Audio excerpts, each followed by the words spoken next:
ஆனால் பெரம்பூரில் கரண்ட் இல்லைன்னு சொல்லிட்டு ஸ்கூலுக்கு லீவ் விட்டுருக்காங்கண்ணா பெரம்பூரில். என்னன்னா இது? ஏன்னா இங்கே மட்டும் இல்லைனா தமிழ்நாட்டில் நிறைய இடத்துல கரண்ட் இல்லை. கரண்ட் என்னன்னு தெரிலண்ணா. பீஸ் கேரை பிடிங்கிட்டு போயிட்டாங்க அப்படின்னு சொல்கிறாங்க. கரண்ட் இல்லாமல் மக்கள் ரொம்ப அவஸ்தைப்பட்டு இருக்காங்க.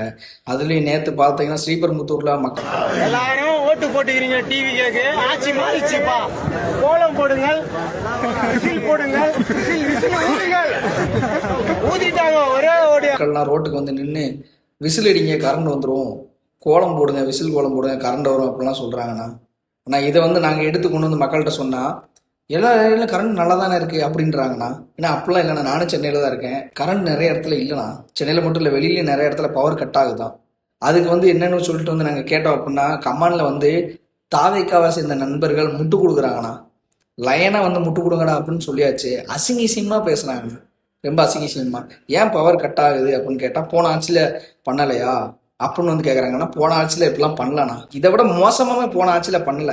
அதை ஒத்துக்கிட்டு தான் ஆகணும். ஆனால் அவங்களுக்கு முட்டு கொடுக்குறதா ஒரு வழி தெரியல, அதனால் முட்டு கொடுக்குறாங்க. ஆனால் அந்த பவர் கட் இல்லாமல் குழந்தைய தூக்கிட்டு ரோட்டில் வந்து நிற்கிறாங்க. நைட் நேரத்தில் கரண்ட் இல்லாமல் பிள்ளைங்க தூங்க மாட்டேங்குது. இந்த மாதிரி நிறைய பிரச்சனைகள் இருக்குது. இதெல்லாம் சீக்கிரம் சரி செய்யறதுக்கு ஏதாவது ஒரு வழி பண்ணுங்கண்ணா. ஏன்னா கரண்ட் இல்லாமல் எங்கள் நேரத்தெல்லாம் தூக்கமே வரலண்ணா உண்மையிலேயே. உங்க விஜய் உயிரன வரனா